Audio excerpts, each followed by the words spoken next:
ታምረ ማርያምን እስከ ሲያሻሽሉ ሲያስቀይሩ ነበር ታምረ ማርያም ላይ እኮ ከሚሻሻሉት መሐከል እመቤታችን ቅድስት ድንግል ማርያም በሀገረ ምናምን እንደዚህ ያደረገችው ተአምር ምናምን የሚባለው ወደ ትግራይ መጥቶ በትግራይ ክልል በትግራይ አገር ውስጥ ያደረገችው ተአምር ተብሎ እንዲባል በርግጥ ከተማዋን ቅድስት ብሎ የጠሩት የሃይማኖት አባቶች የሚባሉት ናቸው። እንደነ ጌታቸው ረዳ ሆነው እንደፈለጉ እየተመላለሱ መቀጠል አይ ፕላን ቢ ደግሞ አገር አድርጋ የሚቀጥል ነው። ይሄ የ4 ኪሎንም ጉዞ ያፋጥንልናል ብለው ያሰቡበት አንደኛው መንገድ ስለሆነ ይገፉበታል ብዬ ነው የማስበው። ኦኬ ቅድስት ከተማ ከሆነ መካ መዲና መስጊድም ቤተክርስቲያን የማይሰራበት አክሱምም ቅድስት ከተማ ነች። ትግራይ ውስጥ ያለ ፖለቲካና ሃይማኖት እንደዚህ ሁሉም ጎን ለጎን አብረው ሆነው ነው እየሰሩ ያሉት። ተናበው ነው እየሰሩ ያሉት። ተደዋውለው ነው ሁሉን ነገር አውርተው ነው ቁጭ ብለው አውርተው ነው። በጣም በሃይማኖት ደረጃ እኮ የማይፈቀዱ ነገሮች እያየን ነው።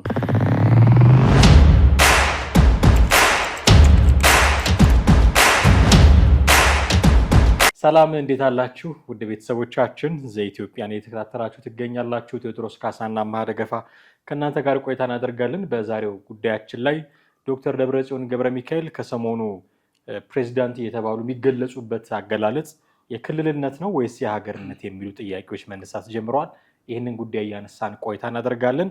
እነ አቶ ጌታቸው ረዳ የትግራይ ሰላም ምክር ቤት የሚባል ነገር ስለማቋቋማቸውም እየሰማን ነው። እንዴት ይታያል ይሄ የሚለውንም ጉዳይ እያነሳን ቆይታ እናደርጋለን። ቴዎድሮስ ካሳና ማደገፋ ከእናንተ ጋር ነን። እናንተም አብራችሁ ነው። እንዴት አለ ቴዲ? እንዴት ነህ? አለን። ዶክተር ደብረጽዮን ገብረ ሚካኤል የትግራይ ክልል ፕሬዚዳንት ነኝ ብለው መምጣታቸው ይታወሳል። አሁን ነገሩ ከዛ ትንሽ ከፍ ብሎ ከዚህ በፊት ክልል ትግራይ ፕሬዚዳንት መርጣለች ተብሎ ነበር የሚነገረው። አሁን ግን የትግራይ ክልል ፕሬዚዳንት አይደለም የሚባሉት የትግራይ ፕሬዚዳንት ሀገር የመሆን እንቅስቃሴያቸውን አንድ ማስቀጠያ ነው ተብሎ በብዙ ሰዎች ዘንድ ይወሰዳል እና ተገንጥለዋል ነው ይገነጠላሉ ነው ሀገር ሆነዋል ነው። ከዚህ በፊት አስታውሳለሁ ሀገረ ትግራይ እያሉ እና አባሰረቀ ብርሃን ሲናገሩ የእነሱ ማስቀጠያ ነው። በጣም ብዙ ነገሮች ልታነሳ ትችላለህ እና ምንድነው የሚያመላክተን ይሄ የትግራይ ፕሬዚደንት የሚለው ነገር? አንድ የፈለጉት ነገር ነበረ እነሱ ልክ የሆነ ነገር ስትጀምር ፕላን ኤ እንደዚህ ፕላን ቢ ደግሞ እንደዚህ እናደርጋለን ነው። አንደኛ ፈልገውት የነበረው ነገር ደብረጽዮን ፕሬዚዳንት መሆን ፈልገው ነበር። ብዙ ጊዜ ደጋግመው ከፌዴራል መንግስት ጋር መነጋገር ሞክረው ያልተሳካላቸው ቀጠሮ ያልተያያዘላቸውና በስተመጨረሻ ግን ስልጣንን በግድ ይዘውታል። አሁን በፊት የነበሩት 2 ፕሬዚዳንቶች አሉ።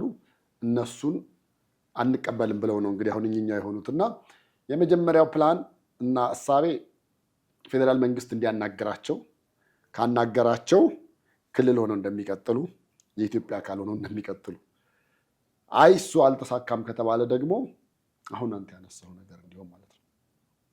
በቀጥታ ከዚህ በኋላ ክልል የሚለውን ከላዩ ላይ ፍቃድ እናነሳለን እናጠፋለን።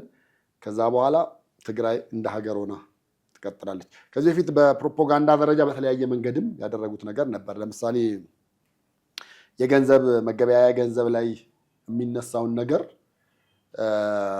በሱዳንም ፓውንድ እንጠቀማለን በኤርትራም ናቅፋ እንጠቀማለን የሚል አድርገው ነበር። ከዛ ባለፈ ደግሞ ታስታውስ እንደሆነ ከጦርነቱ በኋላ ገንዘቡ የኢትዮጵያ ገንዘብ ለውጥ ተደርጎ ነበር 200 ብሩም ከታተመ በኋላ ማለት ነው። ያን ጊዜ እነሱ ያደረጉት ምንድን ነው? ትግራይ ክልል አብዛኛው እንቅስቃሴ ተገደበ ስለነበረ አልተቻለም ብሮቹን መቀየር። እነሱ በክልላቸው ምን ያደረጉ? ሁለቱም ገንዘብ ጎን ለጎን እንዲሰራ ነው ያደረጉት። ሁለቱም ገንዘብ ጎን ለጎን በጣም ብዙ እነሱ ዘርፈው ይዘውት የነበረው ገንዘብ ነበረ። ልክ ሲለወጥ ምንም አይነት አማራጭ ስላልነበረ በተለይ የሰሜን ትግራይ ምናምን የሚባሉት አካባቢዎች ላይ ሙሉ በሙሉ የብር አገልግሎት ላይ እየዋለ ነበር። የኢትዮጵያ የቀድሞ የብር ኖት ማለት ነው። ስለዚህ እነሱ እነዚህ ነገሮች መጀመሪያ የያዙት ነገር አለ። በሃይማኖት ረገድም ደግሞ እየሄዱ ያሉበት አለ። እና አባሰረቀን ሀገረ ትግራይ አስብለዋል። ባለፈው ሳምንትም ደግሞ ሰምተናል አይደል? ታምረ ማርያምን እስከ ሲያሻሽሉ ሲያስቀይሩ ነበረ። ታምረ ማርያም ላይ እኮ ከሚሻሻሉት መካከል እመቤታችን ቅድስት ድንግል ማርያም በሀገረ ምናምን እንደዚህ ያደረገችው ተአምር ምናምን የሚባለውን ወደ ትግራይ መጥቶ በትግራይ ክልል በትግራይ አገር ውስጥ ያደረገችው ተአምር ተብሎ እንዲባል፣ ከዛም ባሻገር ደግሞ አክሱምንም ደግሞ እንደዚሁ ቅድስት አክሱም ከተማ ብለው ቅድስት ከተማ ተብላ ተሰይማለች። እነዚህ ነገር በራሳቸው እየፈጠሩ እያስኬዱበት ነው ያለው። ያን ምንድን ነው ህዝቡን ማለማመድ ነው። ቀስቀስ እያልክ ታለማምደዋለህ። ከዛ ቀጥሎ እንደ ምሳሌ ያመጡላቸው አገር ቢኖር እነ ጅቡቲን ነበረ። ጅቡቲም እኮ ከኢትዮጵያ አካል ነበረች። እሷም እኮ ተገንጥላ ነው የራሷን የሆነ። ጅቡቲ ብትገነጠል እኮ ወደ ቪዛ ከኢትዮጵያ ብዙ ሀብት ንብረት ይዛ የተገነጠለችው እንጂ እንደዚሁ አልነበረም። ኤርትራንም ምሳሌ ያመጣሉ። ኤርትራም እንደዛው ነች። ኤርትራም በቃ እነሱ አሁን የኤርትራ ወደብ የኛ ወደብ ነው ብሎ ማሰብ ጀምረዋል። በእነሱ ወደብ መጠቀም እንችላለን ብለው አስበዋል። ይሄ አካሄዳቸው ነው እንግዲህ ሙሉ ለሙሉ ወደ ሀገረ ትግራይነት እያመጣቸው እንደሆነ እየተጠቀሙ ያለው እና አሁን የኤሌክትሪክ መስመርም ቢሆን ከዛ ከጎረቤት ሀገራት እንጠቀማለን። የውሃም አገልግሎት ከነሱ እናገኛለን። ኢንተርኔት አገልግሎትም ከነሱ እናገኛለን። ከኢትዮጵያ በሙሉ ይገኝ የነበረውን ለክልሉ አሁን ግን በራሳቸው ሙሉ ለሙሉ ማስቆም ነው የሞከሩት። አንዳንድ ምልክቶች እየሄዱ ያሉትም እሱ ነው። ለምሳሌ ኢትዮጵያ አየር መንገድ ባለፈው ሳምንት እንደዚህ በረራ አውሮፕላን ተስተጓጎለ ምናምን ተብሎ ነበር። ከሄደ በኋላ ሳያርፍ ተመልሶ መጣ። እነዚህን እንቅስቃሴዎች መንግስት በእርግጥ በዝምታ እያያቸው ነው። እስካሁን ምንም ያለው ነገር የለም። እስቲ እንደው መጨረሻ ፍጻሜያቸውን እናየዋለን ብሎ ማለት ነው። ግን ይሄ ማለማመድ መጨረሻው ምን ያመጣል? ዞሮ ዞሮ ከዚህ በፊትም ሲባል እንደነበረው በህገ መንግስቱ መሰረት ይባላል የሪፈረንደም ጥያቄ ይነሳል። ህዝቡ ምን እንደሚያደርግ እንግዲህ የዛን የሚታይ ነው የሚሆነው እና አካሄዱ እጅግ በጣም አደገኛ ነው። ለደብረ ጽዮንም ለሌላውም አብሯቸው ላለውም ኃይል በጣም አደገኛ የሆነ ነገር ነው ያለው።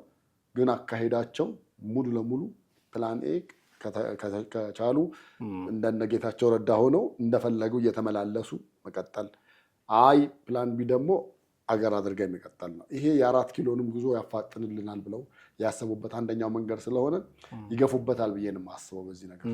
በመሀል የአክሱምን ጉዳይ ስታነሳ ነበረ። አገር የመሆን አንዱ ማሳያቸው ከተማውን እንዲህ እያሉ መጥራት ሊሆን ይችላል። በእርግጥ ከተማዋን ቅድስት ብሎ የጠሩት የሃይማኖት አባቶች የሚባሉት ነው ማለት የምፈልገው እኔ።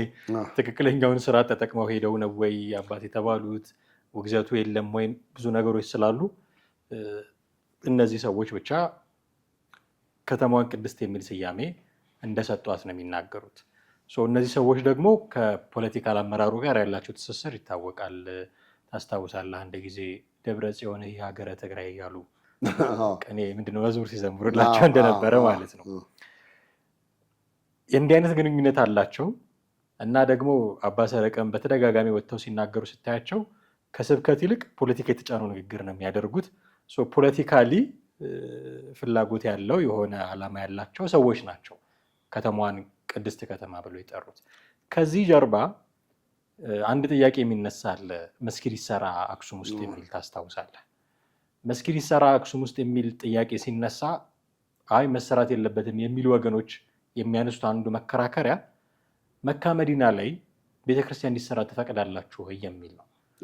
እንደዚህ ሲባሉ አይ መካ መዲናማ ቅድስት ከተማችን ነች እንዴት ሊሆን ይችላል የሚል ምላሽ ይሰጣል። ኦኬ ቅድስት ከተማ ከሆነ መካ መዲና መስጊድም ቤተክርስቲያን የማይሰራበት አክሱምም ቅድስት ከተማ ነች፣ ስለዚህ መስጊድ አትሰሩም ለሚል ፖለቲካ ነው ይህንን ያመጡት እንጂ አሁን እኔ አክሱምን ከመሬት ተነስተው ከተማ ቅድስት ይባላሉ። አንደኛ ኦኬ የተጠሩ ቅድስት ተብሎ የተጠሩ ሊኖሩ ይችላሉ መጽሐፍ ቅዱስ ላይ። መስፈርቱ ምንድን ነው? ጠሪው ሰያሚው ማን ነው? የሚሉ ጉዳዮች ተያይዞ ሊነሱ ይችላሉ። ሃይማኖቱ ላይ የበቁ ሰዎች የሚያብራሩት ነገር ነው። ፖለቲካሊ ግን ስታየው ጉዳዩን እዛ ከተማ ውስጥ መስጊድ እንዳይሰራ ለማድረግ ቅድስቲቱ ከተማ አክሱም የሚል መጠሪያ ሰጥተዋታል የሚሉ ትችትም በዚሁ ይቀርብባቸዋል። ምን ትላለህ እዚህ? እኔ ልንገርህ፣ ትግራይ ውስጥ ያለ ፖለቲካና ሃይማኖት እንደዚህ ሁሉም ጎን ለጎን አብረው ሆኖ ነው እየሰሩ ያሉት። ተናበው ነው እየሰሩ ያሉት። ተደዋውለው ነው ሁሉን ነገር አውርተው ነው ቁጭ ብለው አውርተው ነው። በጣም በሃይማኖት ደረጃ እኮ የማይፈቀዱ ነገሮች እያየን ነው። ለምሳሌ እኮ ህዳር ጽዮን ስትከበር ወይ ደግሞ ጥር አስተርእዮ ሲከበር እኮ ታቦተ ጽዮን ማርያም ስትወጣ የሃይማኖት አባቶች እንዲያስተምሩ ሊደረጉ ሲገባ ደብረ ጽዮንን እኮ ካባ ለብሰውት ንግግር እንዲያደርግ እኮ ነው የሚጋበዘው። ንግግር ያደርጋል ታቦት በወጣ ቁጥር ማለት ነው። የሚያደርገው ንግግር ምንድን ነው ነው? የንግግሩን መልእክት ደግሞ ብታየው 100% ፖለቲካ የሆነ ነገር ነው። 100% ነው የምልህ። እሱ ብቻም አይደለም። አክሱም ውስጥ ሙስሊሞች ይቀበሩ አይቀበሩ የሚለው ነገር የዛኔ ተነስቶ መቃብር እንግዲህ አስበው በህገ መንግስታችን ይፈቅደናል እንዲያርገናል ምናምን ብለው ራሳቸው የሰሩት ህገ መንግስት ነው። ራሳቸው የሰሩትን ህገ መንግስት ግን እዛው ከተማ ውስጥ ተግባራዊ ማድረግ አልቻሉም። የጦርነቱ ጊዜ ደግሞ ምን አመጡ? ጭራሽ ሰው ተነስቶ እንዲዋጋና ከፌዴራል መንግስት ጋር ያለው ጦርነት የበለጠ እንዲፋፋም ምንድን ያሉት? የጦርነቱ አንደኛው አስፈላጊነት የነበረው የአክሱምን የድሮዋን ጽላት መንግስት ወደ አዲስ አበባ ሊወስድ ነው የሚል ጥያቄ ነው ያመጡት። አቡነ ማትያስ ተደጋጋሚ በሚሄዱበት ጊዜ እኮ አይቀበሏቸውም ነበር። በር ዘግተውባቸው ሁሉ ነበር። ለምንድን ነው ሲባል ታቦታችንን ሊወስዱ ነው። እንግዲህ ከሰለሞን የመጣችው ጽላት እዛ አለች ተብሎ ነው የሚታመነው። እነዚህን ነገሮች ቤተክርስቲያኒቱንም ታቦቷንም እየተጠቀሙት ያሉት ለፖለቲካ ኢሹ ነው። አንደኛ ጦርነት ለማካሄጃ ያደረጉት፣ ሁለተኛ የእስልምና ቦታን መከልከያ ቦታ ያደረጉት፣ ሶስተኛ ደግሞ ልትወሰድ ስለሆነ እንዴት ዝም ብለህ ትቀመጣለህ? አሁን ደግሞ ቅድስት ከተማ ከተባለ ደግሞ እንግዲህ ቅድስት ከኢየሩሳሌም የተሻለ ይኖራል ብለህ አታስብም። ለምን? ክርስትና የተመሰረተበት ነው። ክርስቶስ የተወለደበት፣ የተጠመቀበት፣ የሞተበት፣ ያረገበት ሁሉ ቅድስና ስራዎች የተከናወኑበት ቦታዎች ናቸው። እዛም ቦታ ግን መስጊድ አለ። እዛም ቦታ ግን ሙስሊሞች የሚሰግዱበት ቦታ አለ። መቀበሪያ ቦታቸውም አለ። ወደ ጋዛ ሳትመጣ ነው የምልህ እዛው ኢየሩሳሌም ውስጥ አለ በዚህ መልኩ። ነገር ግን ከየት አምጥተው አባ ሰረቀ በዚህ መንገድ ይሄን እንዳደረጉት ስታየው በጣም የሚያሳፍር ነገር ነው።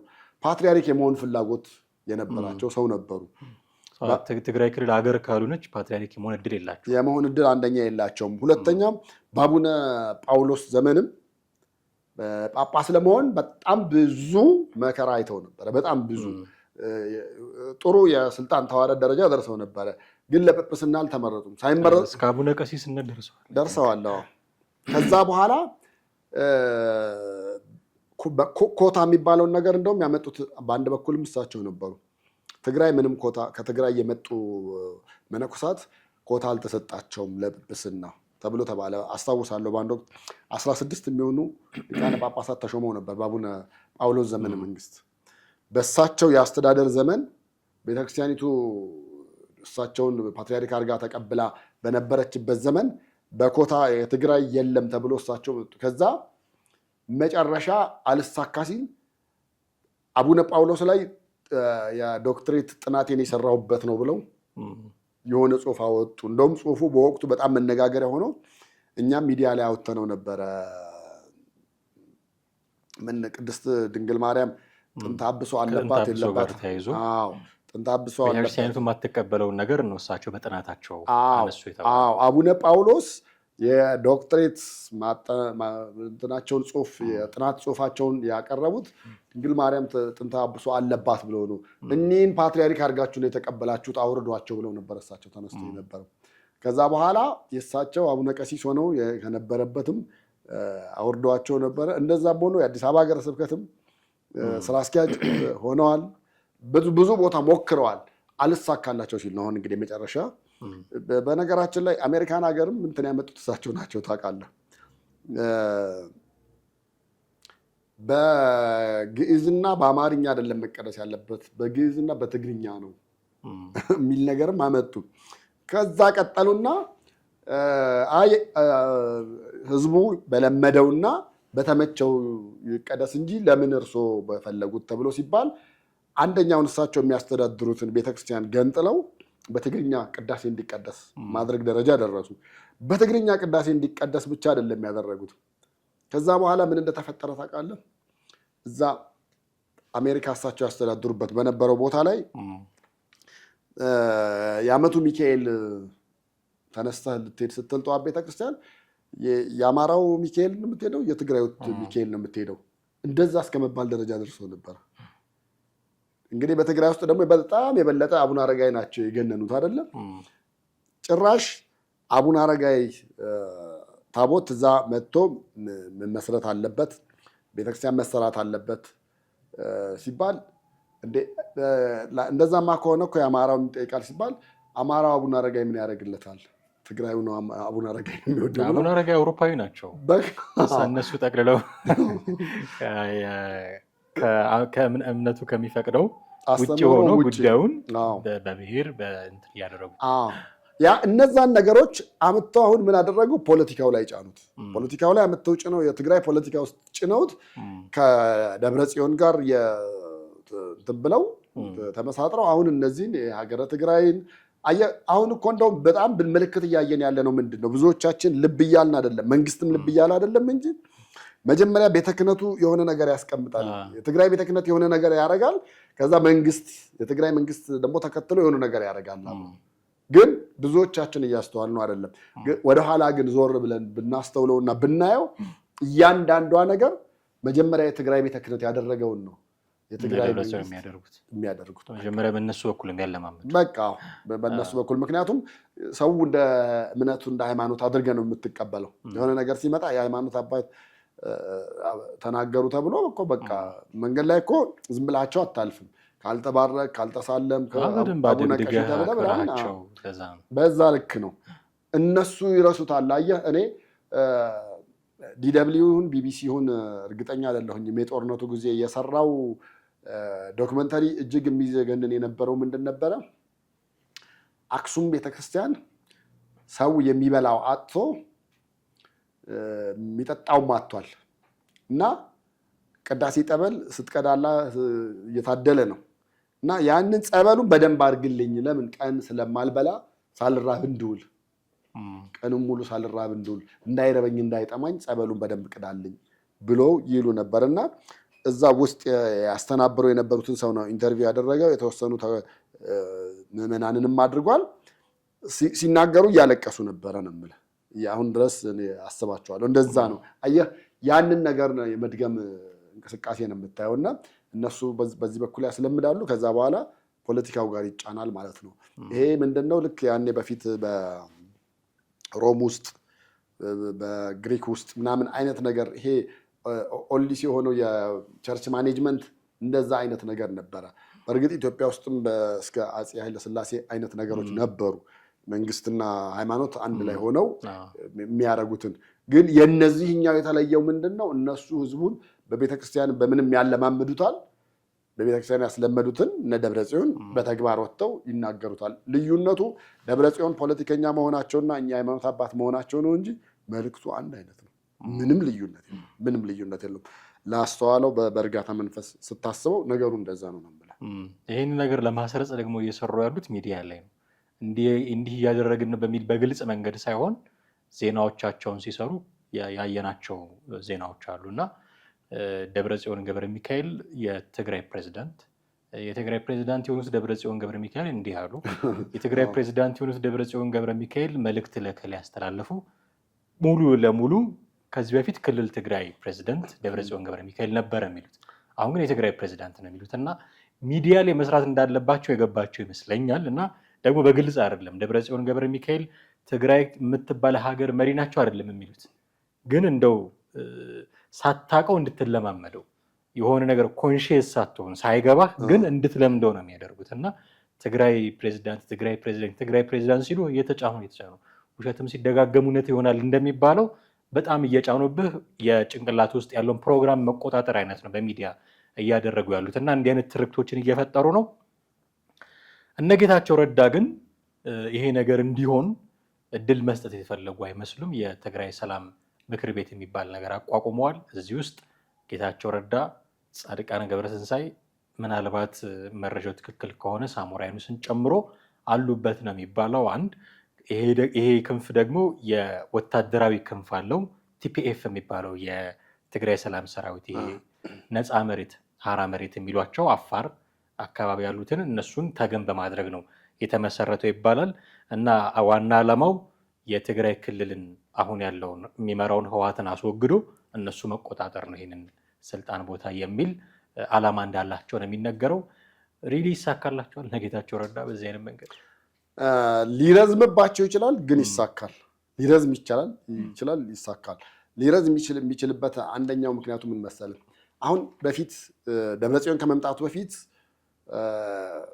ጥሩ ነገሮች ነበሩ ስልህ አሁን እነ ጌታቸው ረዳ ያሰቡትን ሀሳብ በትክክል ተግባራዊ ለማድረግ ያ በፊት የነበረው አመራር ነበረ ጥሩ ሊሆንላቸው የሚችለው። አሁን ይሄኛው አመራር ሲመጣ ግን የደብረጽዮንን እሳቤ ላታቀው ትችላለህ ስልህ ዓላማውን አቋሙን በደቂቃዎች ውስጥ ሊቀይር ይችላል። ታስታውሳለህ፣ በጦርነቱ ጊዜ ጄኖሳይድ ተብለው ነበር ምናምን አለና ወዲያው ጦርነቱ ሲቆም ደግሞ ጄኖሳይድ የሚባል ነገር የለም፣ ውሸት ነው። ጄኖሳይድ ያልነው ሌሎቹ ትኩረት ለመሳብና ሌሎቹ እንዲረዱ ነው ምናምን። እንደዚህ አይነት ነገሮችን ልታይባቸው ትችላለህ። እቺ በሚዲያ የሚያስለምዷትን ነገር አሁን እነሱም ያነሱት አለ። የእነሱንም አክቲቪስቶች እንትን እያየሁኝ ነበረ። መሀል አዲስ አበባ ቁጭ ብላችሁ አለ ፊንፊኔ ኦሮሚያ ማን ነው ፊንፊኔ አዲስ አበባ ፊንፊኔ እየተባለ ስም 10 እየተቀያየረ ሲጠራ ዝም ትሉና ትግራይ ላይ ሲሆን ግን አገረ ትግራይ ሲባል ግን የሚነዝራችሁ ሰዎች አላችሁ ብለው ያነሱት አለ። እዚህም በሚኒስትሪ ሚዲያዎቹ በተለይ ኦሮምኛ ላይ ያሉት ጋር እውነት ነው ፊንፊኔ እየተባለ ነው ያለው። አማርኛ የሚሰሩት አማርኛ፣ እንግሊዝኛ በሌላም ቋንቋ የሚሰሩት ጋር ደግሞ አዲስ አበባ ነው እየተባለ ያለው። በመሰረቱ ፊንፊኔ መባሉ ስህተት አለው። ምክንያቱም ህገ መንግስቱ ላይ እንደዛ ይላል። የ2004 ይሁን 2005 ላይ የማስተር ፕላኑን ተገና አድርጎ ተቃውሞ ተነስቶ ነበረ። በአዲስ አበባ ዙሪያ የዓለም ገና አካባቢ በተለይ ተቃውሞ በተነሳ ጊዜ መንግስት መጨረሻ ላይ የወሰነው ውሳኔ ምንድን ነው? አዲስ አበባም ፊንፊኔም በህግ ፊት እኩል ትርጉም ነው ያላቸው የሚል ነው። ስለዚህ አሁን ህገ ወጥ ናቸው ድልል ህገ መንግስቱ ላይ ግን ይላል። ህገ መንግስቱ አይደለም የተሻሻለው፣ ግን በህግ ፊት እኩል ናቸው የሚል በቃ ህገ መንግስቱን የሚቋቋም ኃይለማርያም ደሳለኝ ይህንን ነው ያለው። በህገ መንግስቱን የሚቃወም ማንኛውም ህግ ፉርሽ ይሆናል የሚቃወም እዛ ላይ ካለው ነገር ውጭ ነው ብለህ አሁን ህገ መንግስቱን ተገን የሚያደርጉት በዚህ አጋጣሚ ኦሮሚያ ክልል በአዲስ አበባ ልዩ ጥቅም አለው ስለሚል አንዱ ጥቅሙ ስሙ ነው ብለው ሊነሱ ይችላሉ። ፊንፊኔ ማለት ልዩ ጥቅማችን ነው ሊሉ ይችላሉ። ይጋጫሉ። ብዙ ጥቅሞች እያሉ ይሄኛው የስም ጉዳይ የተለየ ጥቅም ነው የሚል እሳቤ የለኝም። ለምን በጉራጊኛ ሌላ ስም ብትሰይመው ምንድን ነው? እሱማ አሁን ሌላ ከተማ ተደረገ እንጂ ሸገርም እኮ ስሟ ነበረ። ሸገር ስሟ ነበረ ግን ተወሰደና ሆነ። አሁን ይኸውልህ ምን ሆነ መሰለህ? ለምሳሌ በዘመነ ህወሓት ማስተር ፕላኑ ላይ እኮ የመጣው ጦርነት ወይም የመጣው ችግር ሌላ ነገር አይደለም። እሱን እኮ ነው ብልጽግና ያደረገው አይደል እንዴ? በቃ አየህ፣ ኦሮሞ እያስተዳደረ ችግር የለውም፣ ህወሓት እያስተዳደረ ግን ችግር ይኖራል። ያ ነው በቃ እኔ ያየሁትኝ ለውጥ ቢኖር እሱ ነው። ለምን ያን ጊዜም በማስተር ፕላኑ የተነሱ ግጭቶች ላይ ምንድን ነው መነሻቸው እያል የጻፍ ከዛ አይ አዲስ አበባ ልትስፋፋ ነው፣ አዲስ አበባ ጋር ተስፋፍታ ኦሮሚያን አሁን ሸገር ሲቲ የተባሉትን በሙሉ እነሱን ልትውጣቸው ነው ልትወስዳቸው ነው ምናምን የሚል እሳቤ ነበር። አሁን እሳ ምንድን ነው የሆነው?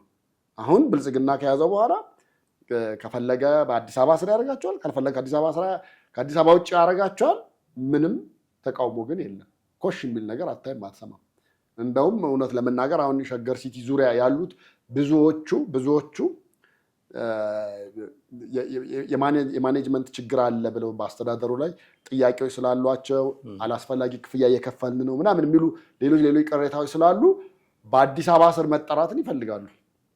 ይሄ ብዙዎቹ የሚናገሩት ነው። በአዲስ አበባ ስር መጠራትን ይፈልጋሉ። ኢቭን የመሬት ዋጋ ለውጥ ያመጣል። አዲስ አበባ ውስጥ ነው ሲባልና ሸገር ነው ሲባል በጣም ትልቅ ለውጥ ያመጣል እና አዲስ አበባ ውስጥ መሆንን ይፈልጋሉ ለመሸጥም ጥሩ ገንዘብ ለማግኘትም። ቱሉ ዲምቱና እንግዲህ ኮየ ፈጬን አስብ። ምንድን ነው የሚለየው? ኮየ ፈጬን አልፈህ እኮ ነው ቱሉ ዲምቱ የምትሄደው አይደለ? ግን በቃ ያቺን ኬላዋን ወይም ቅስቷን ካለፍክ እንደዛ አይነት እሳቤ አለ። እሱ ላይ ሲሆን የማይቆረቁራችሁ ለምንድን ነው ሀገረ ትግራይ ሲሆን የሚነዝራችሁ እኮ ብለው ነው እያሉ ያሉት። አየህ አንዳንዴ ነገሮች ፖለቲሳይዝ ስታደርጋቸው በፈለግከው መንገድ ልተረጉማቸዋለህ ወይ ደግሞ ከፍ ዝቅ ልታደርጋቸው ትችላለህ። እነ አባሰረቀ ግን ይሄንን ህዝብ ይዘው አንደኛ ህዝቡ በተለይ ከተማዋ ክልሉ ብዙ ነገሮች የደቀቀ ነው በጦርነት በቃ። አሁን ይሄ በፊት ህወሓት እንዳለ እዛ ወስዶ የሰራቸው ፋብሪካዎች በጦርነቱ ምክንያት ተዘርፈዋል፣ ምን ብለዋል ምናምን፣ ስፔር ፓርትም የለ ስራ ራሱ ከዛ ወዲህ የጀመረ 1-2 ነው መሰለኝ የሰማነው ካልተሳሳትኩ። በእንደዛ ያለ እንትን ይዘህ ለመከለል ለመገንጠል ማሰብ በዛ ልክ ስህተት ነው ብዬ ነው የማምነው አንደኛ። ሁለተኛ ደግሞ ፓትሪያርክ የመሆን እድላቸው አሁንም ሰፊ ነው ብዬ አላምንም። ከሳቸው በላይ ያሉ ትልልቅ አባቶች አሉ። በቃ አንተ ወጣት ጳጳስ ፓትሪያርክ ሲሆን እናውቃለን እንዴ? ሲያነግስ እንጂ ሲነግስ አታውቅም እኮ። በእድሜ የገፉት ሌሎች ስላሉ እነሱን ቅድሚያ ይሰጣቸዋል ከዛ በኋላ እና ምናልባት እሳቸው ግን ቤተ ክህነቱንም ቤተ መንግስቱን መዘወር ይፈልጋሉ። ምንም ጥያቄ የለውም። ለምን ሁለቱም ጋር አንድ እግራቸው ቤተ ክህነት ጋር ነው፣ አንድ እግራቸው ቤተ መንግስት ጋር ነው ያለው። እነ ደብረ ጽዮን ጋርም አለ፣ አክሱም ጽዮንም አለ። ሁለቱም ጋር ስለሆነ እኚህ ሰውዬ ያው ምን ሊሆኑ ይችላሉ ብለህ ማሰብ የሚከብድ አይደለም። ፍጻሜያቸውን የምታይበት የምታውቀው ነገር ነው። አሁን ማህተም ምናምንም እንትን እያደረጉ ነው የሚባል ነገር ሰምተናል አይደለም?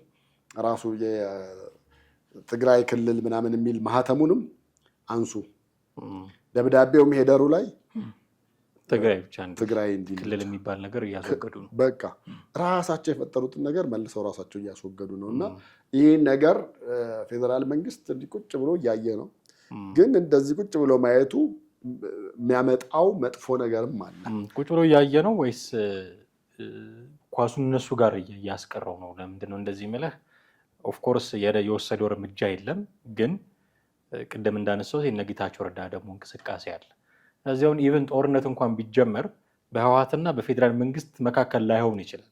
እዛው ከህወሓት በተፈነከቱ ሰዎች ከህወሓት 2 ቦታ የተሰነጠቀው ፖለቲካው ብቻ አይደለም ወታደሩም ጭምር ነው።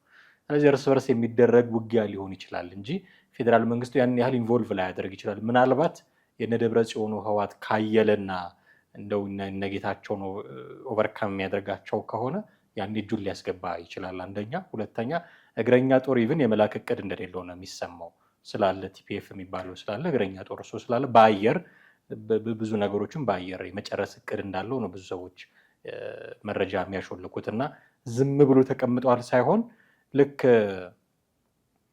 ፕሮክሲ ዋር እንደሚባለው አሁን ለዚህኛው እንጠቀምበት እርግጠኛ አይደለሁም። እነ ጌታቸውን እና የነ ጻድቃንን ኃይል ተጠቅሞ እሱ አዲስ አበባ ሆኖ በርቀት መቆጣጠር የመረጠ ይመስለኛል እንጂ ዝምታን መርጧል ብዬ አላምንም። እሺ ዝምታን ካልመረጠ አንደኛ እስካሁን እየወሰዳቸው ያሉ እርምጃዎች ጉልህ ናቸው ወይ ደግሞ እንደዚህ እንትን ያሉ ናቸው ብለን የምናያቸው ምንም ነገር የለም። እኔ እውነትን ንገረኝ ውስጥህ ምን ያስባል ብለህ ብትለኝ የነ ጌታቸው ረዳ ይገፋበታል ብለህ ብትለኝ የሚገፋበት አይመስለኝም። ዝም ብሎ ስታንድ ባይ አድርጎ ሀራ መሬት ላይ ያለውን ዝም ብሎ ሊያስቀምጠው ይችላል። አንደኛ እሱ ነው። ሁለተኛ ስጋቴ ሌሎች ክልሎች ከትግራይ ምን ይማራሉ ነው። በቃ ሌሎቹ እኮ እንዴ እነሱ ምንም አይነት ሪሶርስ ሳይኖር እነ ደብረ ጽዮን እንደዚህ ያደረጉ፣ እኛ ብዙ ሪሶርስ ያለን ክልሎች እንደፈለግን መሆን እንችላለን እኮ ነው። አንድ እሱ ነው። ሁለተኛ ደግሞ ባለፈውም ሽመልስ አብዲሳ የተናገሩት ነበረና ኦሮሚያ ውስጥ እንደዚህ እየሆነ ነው ምናምን ተብሎ ሲባል ተወደደም ተጠላም እኔ የክልሉ ፕሬዚዳንት ነኝ ያሉት። ፕሬዚዳንት በቃ ፕሬዚዳንት ስትሆን ፈላጭ ቆራጭ እንደሆነ ርዕሰ መስተዳድር ነው አይደለ እንዲባል የሚጠበቀው የክልሉ ርዕሰ መስተዳድር። ፕሬዚዳንት መባሉ አንዳንዴ ልክ አይደለም የሚባልም አለ። ልክ ነው በአንድ ሀገር ውስጥ ስንት ፕሬዚዳንት ነው ሊሆን የሚገባው? አንድና አንድ ነው አይደል እንዴ? በቃ ለክልሉ የዚህ ክልል ፕሬዚዳንት እንትናቸው ላይ ስታየው በፊት ተጽፎ ላይ የምታየው እንደዛ ነው። አንድ ሀገር ውስጥ ስንት ፕሬዚዳንት ነው ያለው? ክልል ናቸው እንጂ እኮ እነሱ ራሳቸውን የቻሉ ስቴት አይደሉም አይደል እንዴ? እና እንደ ሀገር ራሳቸውን ብዙዎቹ ክልሎች ራሳቸውን እንደ ሀገር እያዩ ነው። ጡንቻ እያፈረጠሙ ነው። ከፌዴራል መንግስት ጋር እየተለካኩ ነው ያሉት። እነዚህ ነገሮች በዚሁ ከቀጠሉ ዋትስ ኔክስት ነው። ነገ የሚቀጥለውስ ምንድን ነው የሚሆነው? የአማራ ክልል ፕሬዚዳንት እኮ ነው እየተባለ ያለ ርዕሰ መስተዳድር ምናምን እየቀረ ነው፣ እየተረሳ ነው። እና ነገሮች ወዳልተፈለገ አቅጣጫ እየሄዱ ነው እነዚህ እየሄዱ ያሉት። በቃ ከፍ እያለ እኮ ሲሄድ ከዛ በኋላ ነገ ጠዋት የሚመጣውን ነገር የምታየው ነው የሚሆነው። ሰው ነገሮች አደገኝነታቸው የበለጠ የታያቸው አልመሰለኝም። የእነ ደብረጽዮንም ግን መንግስት ሌላው ክልል እንደዚህ ሆኖ ቢሆን ኖሮ ዝም ይል ነበር ወይ? ዝም ይል ነበር ወይ? እሱ ብቻ ሰጣቸው ነው በጣም ከዛም በላይ ነው እንጂ ለምን መሰለ? ሌላ ክልል እኮ ወዲያውኑ ፕሬዚዳንቱን አንስቶ ወዲያው ተቀይሮ ታያለ። በቃ ካልተመቸ ከሰራ እንዲያውን የሐዋሳ ስንት የቀየረች ሲዳማ፣ ሌሎቹስ በቃ እንደዚሁ ይቀያየሩ አይደል እንዴ? ይሄውን ህወሓት ግን በቃ ዘላለማዊ ነን ጽናትና ምናምን የሚሉት ነገር እውነትም እየተገበሩት ነው ያሉት። እስከ ዕለተ ሞታቸው ድረስ አለቃ ሆኖ መቀጠል ሀሳብ ፍላጎት ነው ያላቸው እና መልካሙን አያወሩትም፣ ግን እንደዚህ ያለውን ነገር እያመጡ እየጫኑ ነው። ምናልባት ደግሞ ዛሬም የምንሰማው ነገር ይኖራል ብዬ አስባለሁ። በእነሱ በእያንዳንዱ ነገር እንቅስቃሴያቸው አዳዲስ ነገሮች ክሬት እያደረጉ እየቀጠሉ ነው። እኔ ቀጣይ እርምጃቸው ከፌዴራል መንግስት ጋር ደብዳቤ ሲጽፉ ምንድን ነው ሊሆን የሚችለው? ከዚህ በኋላ የእኛና የእናንተ ግንኙነት በምንድን ነው የሚቀጥለው? በዚህኛው በጎረቤትነት ነው በክልልነት ነው ምናምን የሚል ፌዴራል መንግስቱን የሚያስመርጡት ይመስለኛል። ምረጥ ከኛ ጋር በምን አይነት መንገድ ነው መቀጠል የምትፈልገው? እና ቀጣዩ ስቴፕ እሱ ስለሚሆን ይሄ ደግሞ ሌላ መበታተን ያመጣል ብዬ ነው የምፈራው። በርካታ ነገሮች ሊነሱ የሚችሉበት ጉዳይ ነው። ፎርሹር አዳዲስ ነገሮች መምጣታቸው አይቀርም። በተለይ ሳሞራ የኑስ የቀድሞ ኤታማዦር ሹሙ እና ጀነራል ሳሞራ የኑስ ጉዳዩ ላይ አሁን ኢንቮልቭ ማድረግ ጀምረዋል። ሀሳብ መስጠት ስለጀመሩ አፕዴት ይኖራል በቅርብ ቀናት ብዬ አስባለሁ። እነሱ ደግሞ ሲኖሩ እንዲሁ እያነሳን ለተመልካቾቻችን የምናደርስ ነው የሚሆነው። እጅግ አድርጌ ያመሰግናለሁ። ወደ ቤተሰቦቻችን እናንተም ከኛ ጋር ነበራችሁ ቆይታ እጅግ አድርገን ነው የምናመሰግናችሁ። የዛሬው ፕሮግራማችንን እዚህ ላይ ያብቅተናል። ሀሳብ፣ አስተያየት፣ ጥያቄ ካላችሁ በተለመደው መንገድ አድርሱን። ቴዎድሮስ ካሳና ማረገፋ ከእናንተ ጋር ቆይታ አደረግን። በሚቀጥለው ክፍለ ጊዜ በሌላ ደግሞ ርዕሰ ጉዳይ እንጠብቃችኋለን። ጤና ይስጥልን።